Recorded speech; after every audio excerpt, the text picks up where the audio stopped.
നമസ്കാരം. സംസ്ഥാന തലസ്ഥാനത്ത് തെരഞ്ഞെടുപ്പ് പ്രചരണം കൊഴുക്കുകയാണ്. ഇനിയുള്ള ദിവസങ്ങളിൽ തീപാറുന്ന പോരാട്ടമാണ് എന്നുറപ്പാണ്. കാരണം ശക്തമായ ത്രികോണ മത്സരം നടക്കുന്ന മണ്ഡലമാണ് തിരുവനന്തപുരം. ഇവിടെ LDFിൻ്റെയും UDFിൻ്റെയും BJPയുടെയും സ്ഥാനാർത്ഥികൾ വളരെ ശക്തമായ തന്നെ പോരാട്ട രംഗത്തുണ്ട്. തെരഞ്ഞെടുപ്പ് പ്രചരണത്തിൽ വിവിധ രീതികൾ എല്ലാ മുന്നണികളും പ്രയോഗിച്ചു വരികയാണ്.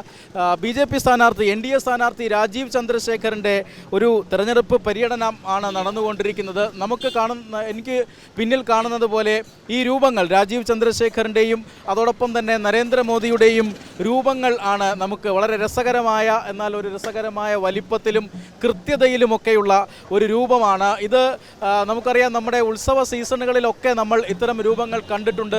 തിരഞ്ഞെടുപ്പ് പ്രചരണത്തിലേക്കും ഈ കലാരൂപങ്ങൾ വരികയാണ് എന്നുള്ളതാണ്. രാജീവ് ചന്ദ്രശേഖർജിയുടെ അതേ രീതിയിലുള്ള ഒരു രൂപമുണ്ട്, ഇപ്പുറത്ത് നരേന്ദ്രമോദിയുടെ രൂപമുണ്ട്. എന്തായാലും തെരഞ്ഞെടുപ്പ് പ്രചരണം, പാർട്ടിയുടെ ആശയം, പാർട്ടിയുടെ ലക്ഷ്യം, അതുപോലെ തന്നെ അവരുടെ നയപ്രഖ്യാപനം, ഇതെല്ലാം ജനങ്ങളിലേക്ക് എത്തിക്കാനായി വളരെ മികച്ച എന്നാൽ വ്യത്യസ്തമാർന്ന രീതികൾ പരീക്ഷിക്കുകയാണ് എല്ലാ മുന്നണികളും.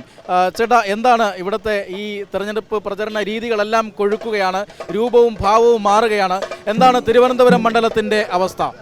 ലോകാരാധ്യനായ പ്രധാനമന്ത്രി മോദിജി നയിക്കുന്ന NDA മുന്നണി തീർച്ചയായും ദേശീയ തലത്തിൽ അധികാരത്തിൽ വരുന്നതിൻ്റെ ഭാഗമായിട്ട് തിരുവനന്തപുരം ജില്ലയിലും വളരെ ഗംഭീരമായ പ്രകടനമാണ് നിങ്ങൾ നടത്തുന്നത്. തീർച്ചയായിട്ടും നാടിൻ്റെ വികസനമാണ് ഞങ്ങളുടെ പ്രധാന വിഷയം. തിരുവനന്തപുരം ജില്ലയിൽ ഒരു നല്ലൊരു വികസന കാഴ്ചപ്പാട് ഇവിടെ ജനങ്ങൾ ആഗ്രഹിക്കുന്നു. അതനുസരിച്ച് നമ്മുടെ സ്ഥാനാർത്ഥി NDA സ്ഥാനാർത്ഥി ശ്രീ രാജീവ് ചന്ദ്രശേഖർ നല്ല ഭൂരിപക്ഷത്തോട് വിജയിക്കുന്ന ആത്മവിശ്വാസം ഞങ്ങൾക്കുണ്ട്. തീർച്ചയായിട്ടും കഴിഞ്ഞ കാലങ്ങളെ അപേക്ഷിച്ചിടത്തോളം ഇപ്പോൾ നോക്കുമ്പോൾ വളരെ ജനങ്ങൾക്ക് അനുകൂലമായ, ജനങ്ങൾ വളരെയധികം അനുകൂല ഒരു പ്രതികരണമാണ് നടത്തിക്കൊണ്ടിരിക്കുന്നത്. അതനുസരിച്ച് തീർച്ചയായും ഞങ്ങൾ വിജയിക്കും എന്ന ആത്മവിശ്വാസവും ആത്മധൈര്യവും ഞങ്ങൾക്കുണ്ട്. ധൈര്യമായിട്ട് ഞങ്ങൾ മുന്നേറുകയാണ്. വൻപിച്ച ഭൂരിപക്ഷത്തോട് വിജയിക്കുമെന്ന് പ്രതീക്ഷിക്കുന്നു. എന്തായാലും ഈ വ്യത്യസ്തമായ പ്രചരണ രീതികൾ ഇനിയും എന്തൊക്കെയാണ് പാർട്ടി കരുതി വെച്ച്? പലതും ഉണ്ട്. ഓരോന്നോരോന്നും വന്നുകൊണ്ടേയിരിക്കും. ഈ 25-ആം തീയതി പ്രചരണം അവസാനിക്കുന്ന സമയം വരെ നൂതനങ്ങളായിരിക്കുന്ന പല മാർഗങ്ങളും സ്വീകരിച്ചുകൊണ്ട് മുന്നോട്ട് പോകും.